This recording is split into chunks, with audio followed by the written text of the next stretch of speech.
Ever been curious about medical weight loss and body contouring? Well, you're in for a treat. Introducing Tanisha Rayson-Henry. Tanisha isn't afraid of a pivot. She made a pivot in her career that many of us probably haven't heard of. She went from being a middle school science teacher to a family nurse practitioner. That's an amazing shift to an advanced level nursing professional. She's also accomplished quite a bit in just the past 2 to 3 years. She opened the doors to the Better Days Wellness Clinic, where she specializes in medical weight loss and aesthetics, and pretty soon she'll announce a program to help other nurse practitioners make a similar shift. During this episode, we'll talk about Ozempic. Ozempic. What it is, what it is not, about body contouring, why being an entrepreneur feeds her spirit and purpose, and what an age has no limit life look like to her. If you're watching us on YouTube, stick around to hear more. Listening on Apple or Spotify, don't forget to download this and other episodes. Welcome to the Age Has No Limit podcast. It's the Age Has No Limit podcast. We're here to show and prove that your age shouldn't prevent you from designing and living the life you want.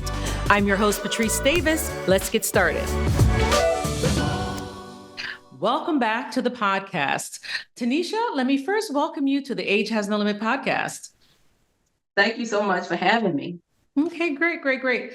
So for those of you who are nurse practitioners, I invite you to stick with us because Tanisha has something in store just for you. So let's start with your thoughts on Ozempic. We're going to jump right in. We're just going to attack it while we can. What are your thoughts about the Ozempic craze? Well, for being a nurse practitioner, it kind of drives me crazy because I feel like social media just took a hold of it and blew it like just out of proportion. So it kind of drives me crazy, about it. So Ozempic is the brand name of semaglutide, and it's the FDA approved version of semaglutide for type 2 diabetics. And obviously, there were providers who knew about the weight loss benefit and was prescribing it like off label. And then it was like, once social media got a hold of it, then it was just like, reeling it back in.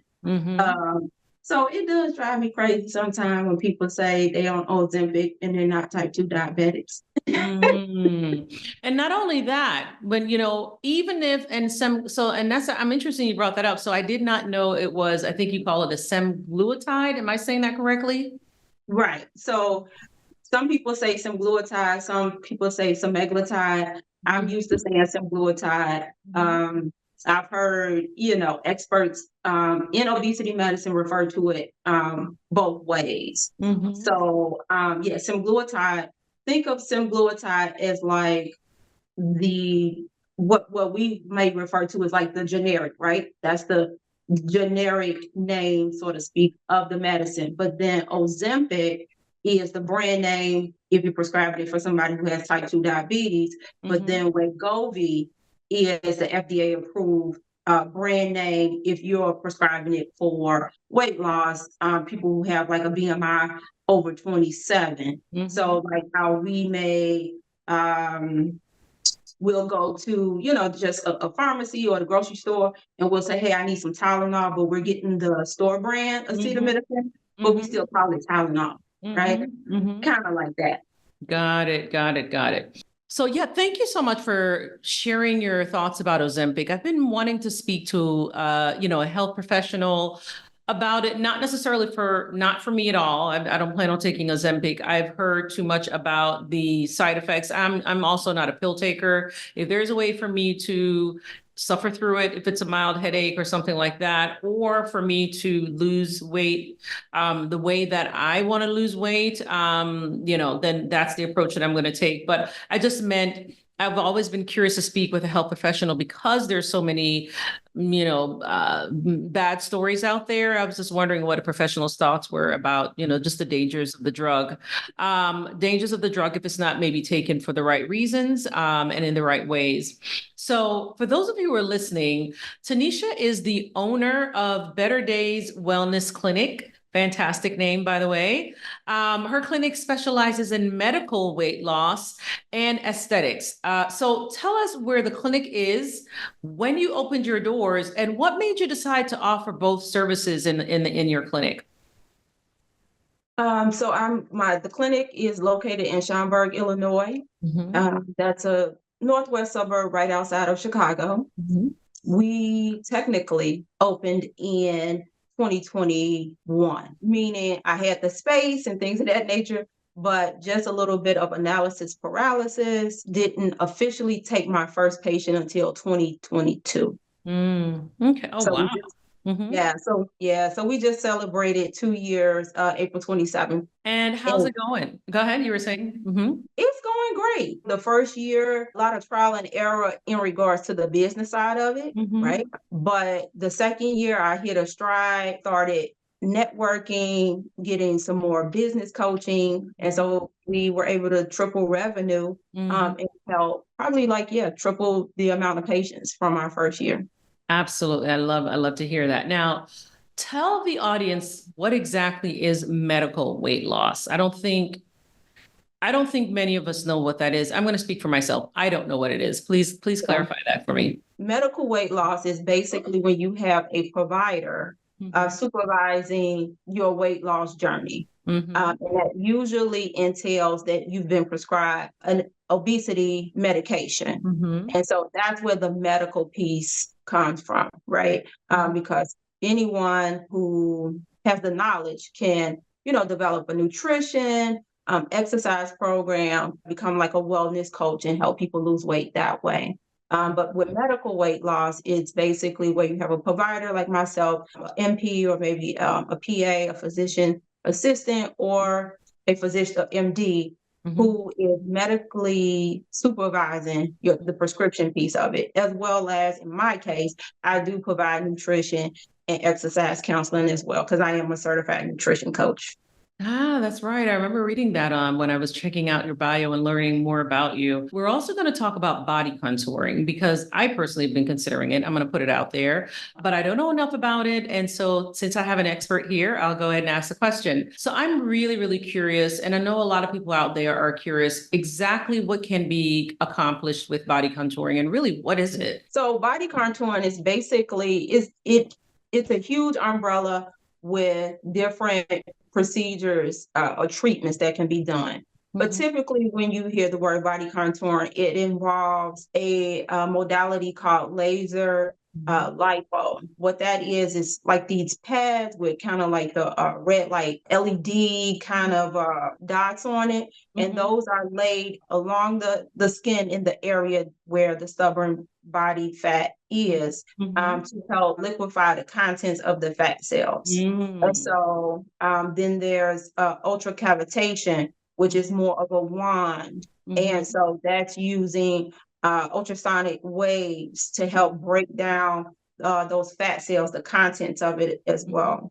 And then you have radio frequency, that is again a device that the provider or technician would use, and that helps tighten the skin. But there's a number of treatments and procedures that kind of fall under body contouring. But at Better Days, those are our main three, because unlike like a typical body contouring studio, where they're probably doing more like post-op cosmetic surgery care as well, we don't do that. So ours is more designed to help enhance the experience of our patients who are losing weight. They're embracing their exercise journey. And for a lot of them, it takes time before they get to strength train and things like that. So that's just an added service to kind of help those stubborn areas while they're, reaching their goal and desired body. Is there any, let's say, pain or itching, or what does a person experience after they've had a body contouring service, let's say using the laser or something else, where it's actually liquefying the content, I guess Yeah. the fat below the skin. So what I hear from my patients, they're gonna urinate more. And then usually that the next day they describe it as I could feel that my skin was tighter. Because a lot of my patients, they start with the belly area. A good chunk of my patient load are women who've had kids. And that's like that one area that, still is a struggle for them. So that's how they describe it. Some describe it as very relaxing. It's not necessarily painful, but you can tell that your belly or your flanks or whatever area is being treated, but it shouldn't be painful. At least the treatments that I do. Like I say, I don't do wood therapy and some of the other modalities and treatment procedures that people do in body contouring or post-op care facilities. So I do want to kind of touch on something. I love the name of your clinic, Better Days. I want to make sure I have the name correctly. Better Days Wellness Clinic. Tell me what made you decide to use the word, use Better Days to describe the clinic. I have a couple of follow-up questions to that, but I definitely want to, pick your brain a little bit on that. The way I came up with Better Days is from my own experience. And that's kind of a part of how the clinic came to be. I had gotten up to 210 pounds. That's the heaviest I had ever been in my life. And that was back in 2018, 2019, was doing all kinds of, vegan challenge, juice challenge, smoothie challenge, things like that. And could maybe lose 8-10 pounds, but I had to put in a lot of effort. And so as I began to do more research and look to see what were some obesity medications on the market that were suitable for me, considering my past medical history and things of that nature, and, came across the GLP-1 category and was able to finally start seeing some success. So once I got to what I considered my comfortable weight at 49, something just kept saying, when I decided, okay, I want to help others in this way, it was just like, what would 10 pounds, 20 pounds, 30 pounds, 40 pounds, whatever it is, what would it do for people? It would help them have better days, right? And that's something that's stuck with me because that's my goal. It's not necessarily for you to become a Sports Illustrated cover model or, or anything like that, but how can we help you get this weight off, maintain it, so that it can give you better days? It can improve your health. It can, improve your sleep, your energy, your mood, your confidence. All those things will lead to better days. So that's basically how I came up with it. Yeah. I see you cracking a smile there. So it sounds like, I love the way that you're connecting it to your experience. And you're absolutely right. I think some of us don't really think about how losing the weight has broader impacts than just what the person looks like. It really can help them, probably address some depressive states that they've had to experience as a result of their inability to lose the amount of weight that they want to lose. Not necessarily clinical depression, but whatever below the surface and things that we can actually see with the naked eye. To, like you said, have better days. What would you say is the service that's requested the most at your clinic? Weight loss. Weight loss. Yes. Yeah. Our flagship program, it does feature compounded semaglutide. I work closely with a compounding pharmacy in Tennessee. That's by far number one. I do also offer compounded tirzepatide, which is another GLP-1 GIP. So it has another component to it. Some people call it Mounjaro or Zepbound, the brand names. But semaglutide, our Game Changer program, is our number one service. And then it would be like the body contouring and lipodissolve. So for Mhm. those of you that are listening, yes, I am going to ask her what GLP-1 and GIP are. Tell me what GLP-1 and GIP are in layman's terms. Whoa, that's a tough one. Well, GLP stands for glycogen-like peptide, and you have to forgive me, but I cannot think of what GIP, the I stands for. I'm having like a brain freeze. But what the GLP does, it has an impact like in your brain, the glycogen-like peptide that helps you feel full faster and longer. And then it slowly empties your stomach. And so that's why it was originally geared towards type 2 but diabetics, because they wanted to help manage those blood sugars. And in the process, they discovered, wow, these people are losing weight. And that's kind of how it got tested and clinically researched and all that stuff. Well, the weight loss component of it. With the tirzepatide, it does the same thing because it has a GLP component. But the GIP, what that does, it specifically helps to burn fat. Okay. And so with those two combined, that's where you may hear of people having, greater weight loss, maybe a little bit faster with that one because it has that added piece to it. So this is the part of the show, guys, where we get to learn more about Tanisha, the woman. So Tanisha, you are a family nurse practitioner, and you were a former middle school science teacher. So tell us about, your medical background for those of us who aren't aware of what a family nurse practitioner is, and what's the difference between a nurse practitioner from a physician's assistant, from a physician, a medical doctor. Family nurse practitioner is advanced practice RN. That's basically. And so the program that I took, basically, I learned how to, assess, diagnose, and treat basically from birth to death. So, and that's why we, refer to ourselves as family nurse practitioners.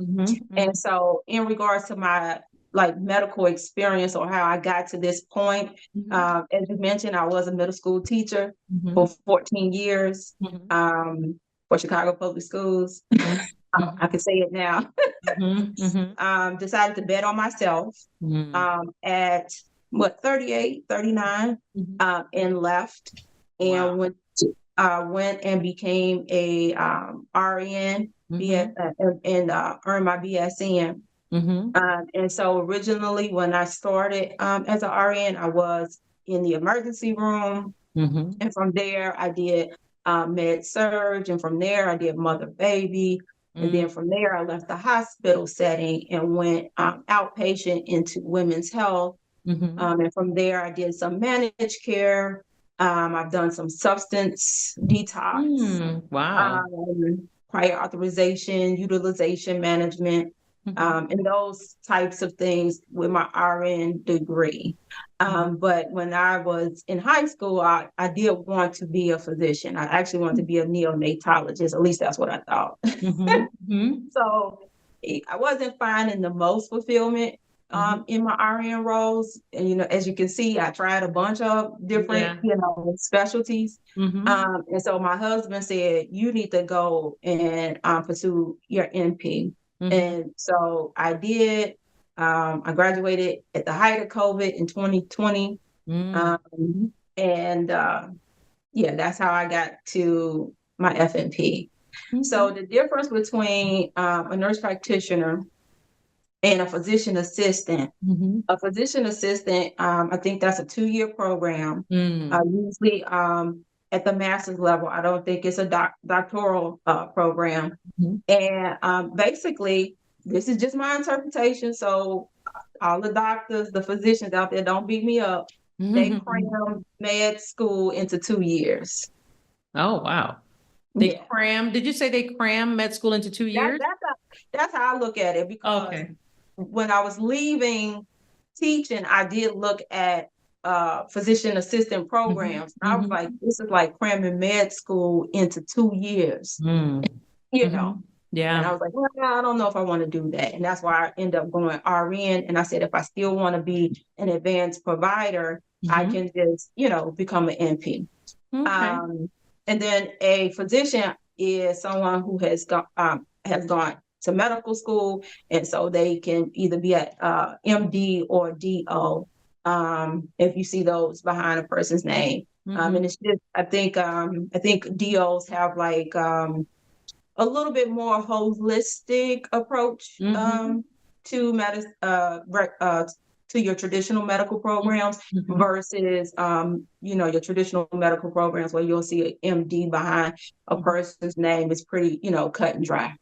Yeah, I actually have the practice that I go to is staffed by DOs, and I did that intentionally. I forgot what the DO stands for, doctor of, and I don't remember what it is, but it's just like you said, it's a great way to get medical care that's it's just not, again, it's not the traditional one. They may entertain things that may be considered alternative. But it's done in a controlled environment. So based on my experience, it's been great. Yeah. So what made you decide to switch from being an educator to being a nurse practitioner? What was that decision point? And was it what was happening in the school environment that made you say, I want to switch careers? Would love to know. When I left to go away to college, I was a RN major. I actually had nursing scholarship with the Army.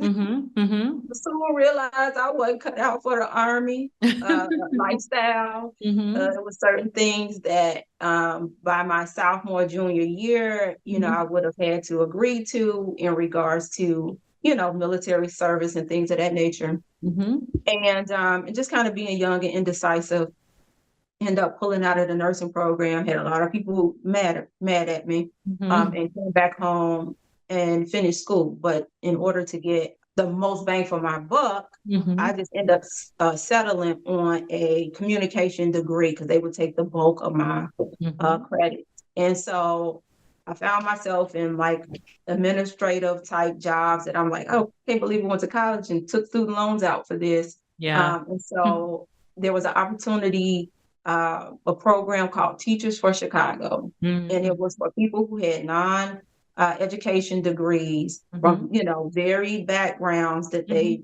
wanted to, one, fill this teacher shortage, but maybe our outside experiences, can make a difference, right? And so I said, well, okay, I'll do it. I said, I'll do it. I'll teach. It's still helping people. And I'll teach for 10 years. And then in 10 years, I should know what I really want to do. But end up staying 14. Wow. And the turning point for me, like you mentioned, yes, the system wasn't the same. The kids wasn't the same. It was a lot. And I'm like, this is not even my passion. Even though I love these kids and I want the best for them, I'm like, I'm not even passionate about it, Yeah. And I just didn't see myself being able to last until my 60s doing it. But the turning point was my father had passed in 2011.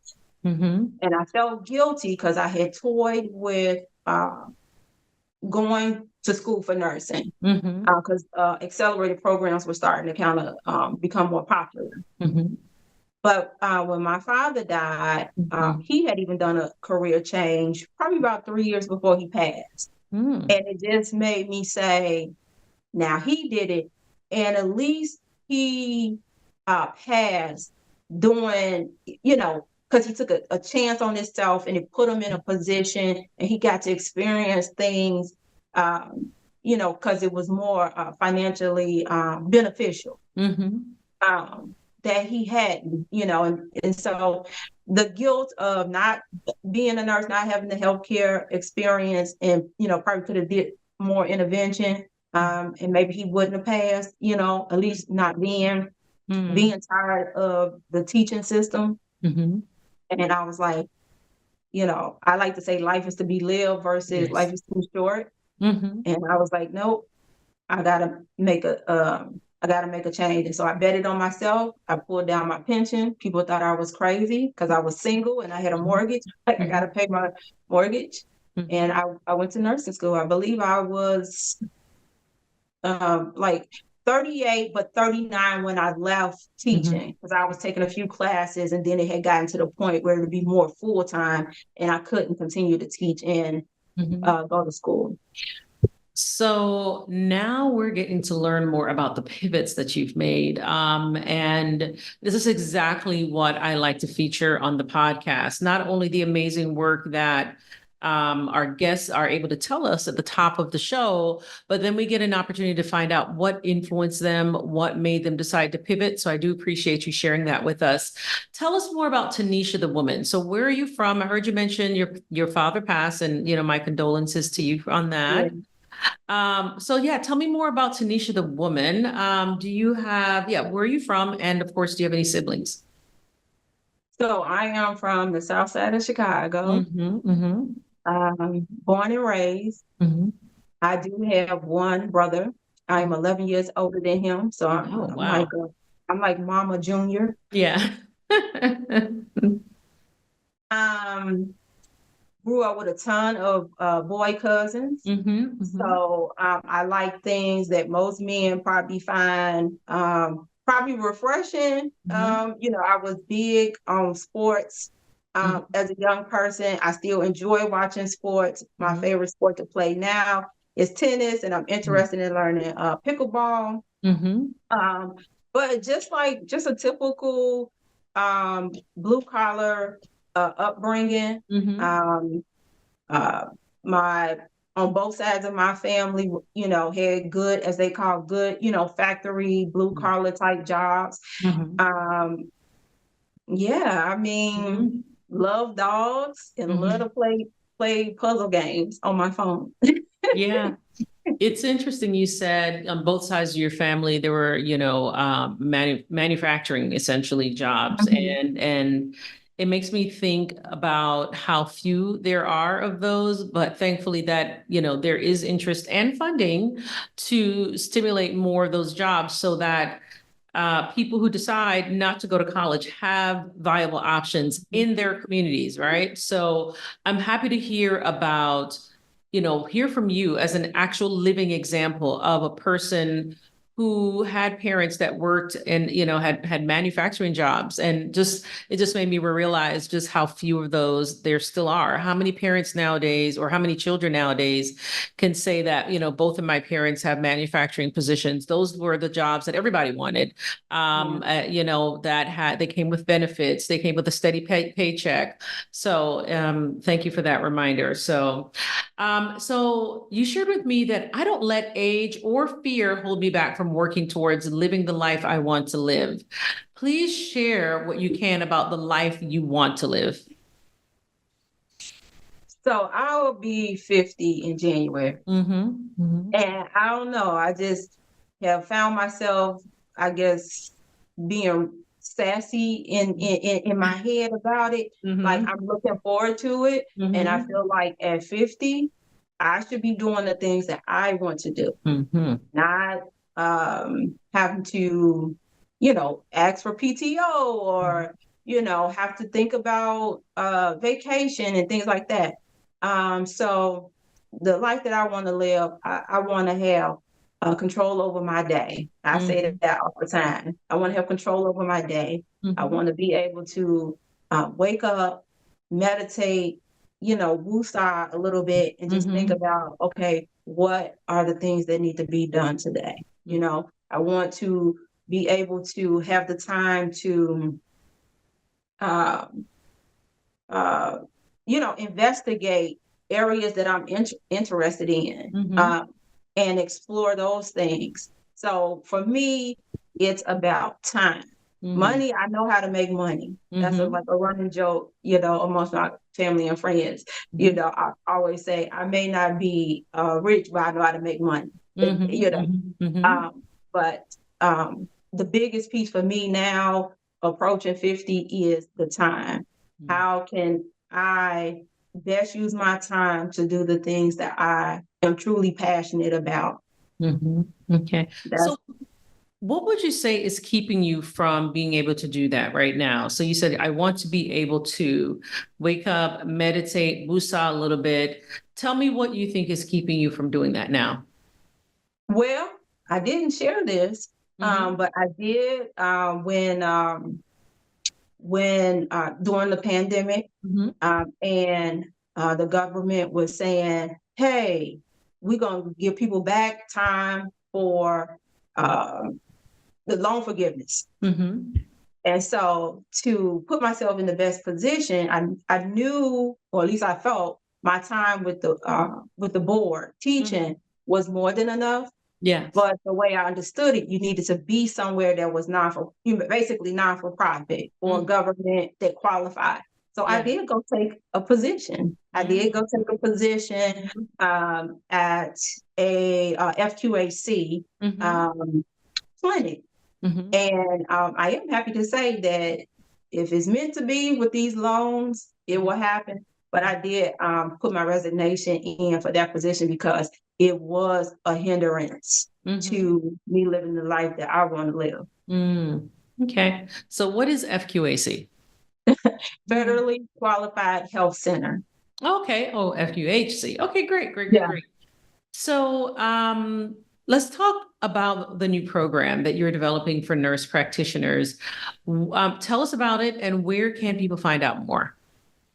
So we're still in the development stage of it, tweaking it and things of that nature. It's going to be more of a mentorship guided type offering. And the reason I thought about that is because I had a lot of trial and error. And it's nobody's fault. That's just what it is. I had a lot of trial and error, and it's like, I want to provide the mentorship because I see people reaching out that would help them be able to create these thriving wellness and weight loss clinics. So right now that we have a clear vision that is more about the mentorship than just developing a course, it's the mentorship piece, it's the experience, it's the, hey, watch out for this or watch out for that, or this is what you absolutely have to have versus this is what you don't need to have. So that's where the bang for the buck, so to speak, is my personal experience in being able to help mentor people who want to have those types of practices. So we are, like I say, right now we're getting it developed and making it solid. So I hope by what is this, end of May, hopefully by September, October. I mean, who knows? I try to give myself grace with when it comes to putting dates on stuff, because sometimes then you get overwhelmed when you're not hitting the mark. Yeah. And I want it to be right. Yeah, of course, absolutely. So I want to make sure I'm clear. It is a program for nurse practitioners, and I think you will share more when you're ready. But it's something that we want to make sure that nurse practitioners are aware that, there are other ways that you can earn money for yourself or for your family. And that is what Tanisha is going to be teaching you. So I invite you to go to her website. Is that where at least people can find out a little bit more about you? And if you don't mind telling us your website. So the mentorship is not on the website, but in regards to staying connected, or about the services that we currently offer through Better Days, it is www.betterdayswc.com. Okay.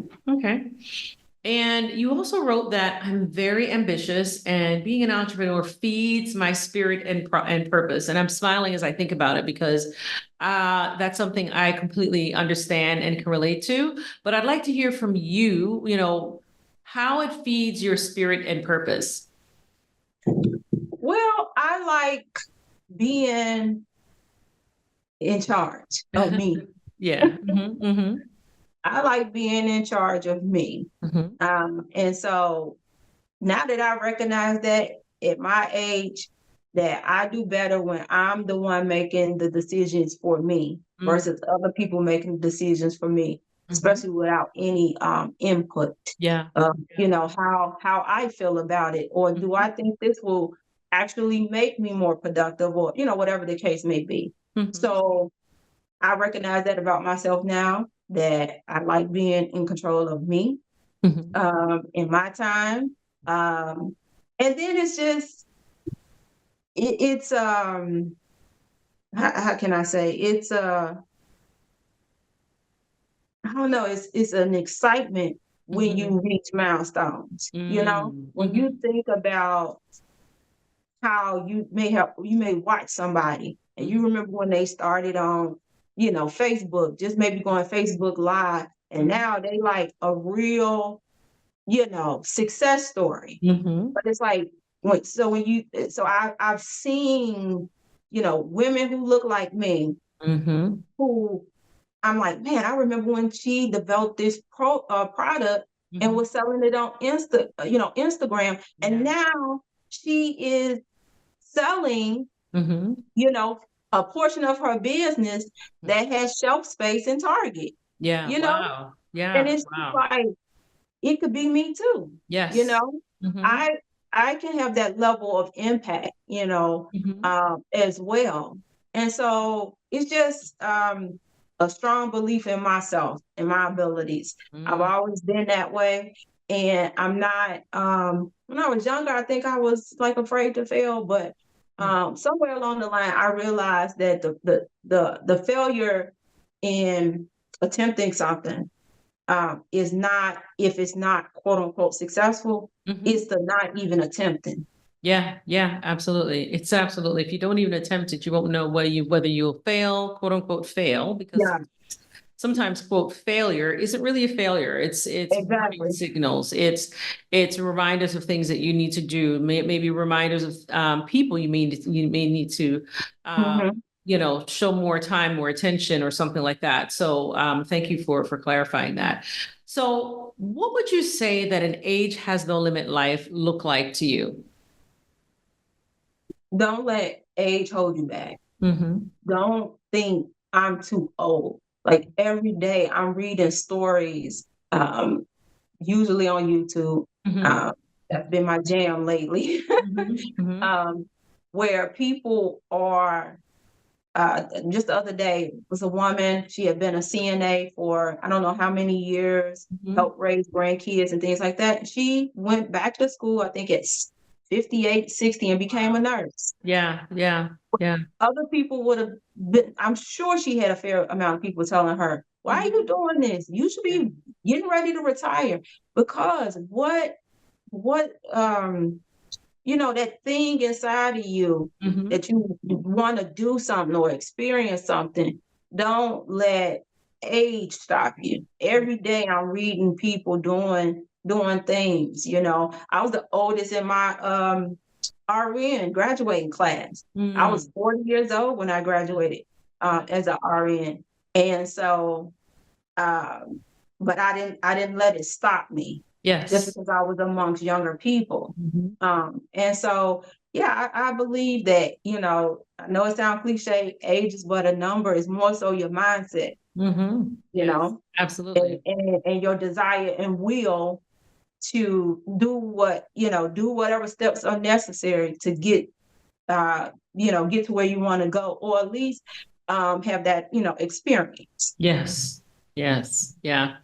That is exactly the way that I approach I think the things that I'm trying to accomplish, make sure that you took the words right out of my mouth, bottom line. But if you have a bucket list, though, what would you say is one thing on your bucket list, assuming you have one thing on your bucket list that you haven't done and that you're itching to do? I really don't have like a bucket list. Let me see. Mm-hmm. Um, I don't really have no bucket list. Um, And I'm trying to think like the things I'm itching to do in this moment, like I'm taking the baby steps to do. yes, yes. So, and that's kind of like how I am, once I wrap my mind around it, it's like, okay, I might can't get it done, Mhm. tomorrow, Yeah. but, I'll keep inching at it. But, um, I don't know if this qualified, right now I am still in Illinois.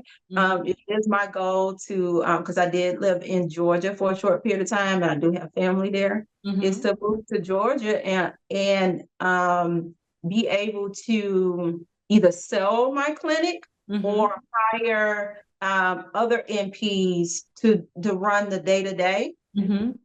And then my mentorship, that'll be more online. And then I also am in the works of developing like a hoodie and t-shirt line for like MPs and nurses, and that would be online. So that wouldn't be So I don't know if that really counts as a bucket list, but that's something I really want, so I can be closer to that side of my family. And it does qualify as a bucket list. Those are all items that you actually want to be able to accomplish, Yeah. So for some people, it's jumping out of a plane, which I don't understand. I don't jump out of planes.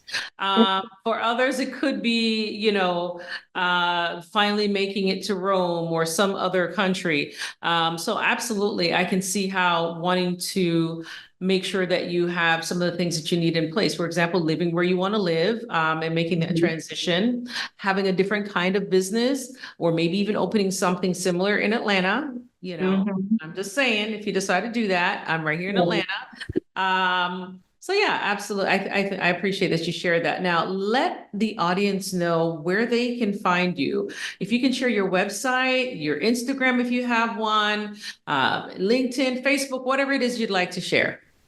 Okay, the best place to find me in the clinic is Instagram. It is Better Days WC. You should see a picture of me in my profile. And that way you get to hear, all the things that we have going on, specials, things of that nature.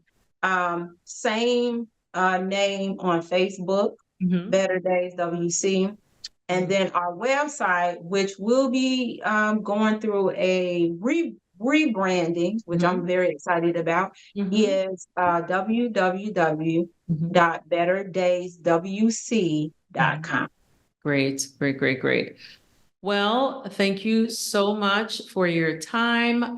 This has been an absolutely wonderful conversation. I know we started off talking about something controversial. That was intentional because I really want people to really think broader about some of the things that are on the market and whether it's the right thing for them. I mean, even if it's something that can be treated with medical professionals, just know that they have medical professionals such as yourself that are available to help them, through that process. So I always want to make sure that people are aware that there are people of all stripes in all parts of the country that are doing amazing things. Can I say one thing? Sure. So if this is okay, going absolutely. back to what you said, Ozempic is, and the craze and the social media hype with it is very controversial. Yeah. People need to be very aware. There are counterfeit Ozempic branded, I hate to say medications because they counterfeit. Yeah. Be careful. Yes. A pharmacist, if you're not picking it up from your local pharmacy and it says Ozempic, is probably not Ozempic. Wow. So be careful. If you are getting it, if you're getting compounded semaglutide, it should be getting prescribed to you. It should have a label where it's prescribed to you. So those are my two, like big caveats when it comes to the whole Ozempic craze. That people do their due diligence in their research and make sure you are vetting people. Make sure you're vetting people and make sure they're being very transparent about every single thing. Yes. And one of the things I regret that we didn't really talk about was your nutritional counseling and how that actually helps to, augment the services that your clinic is providing. So, but I want everyone to go to the Better Days website. Tell us again what it is. It is www.betterdayswc.com. Okay, great. Well, here we have Tanisha as yet another example of a person who is living with no limits. She went from being a teacher to being a family nurse practitioner, to opening up her own wellness clinic in Schaumburg. I want to make sure I say that correctly. Illinois.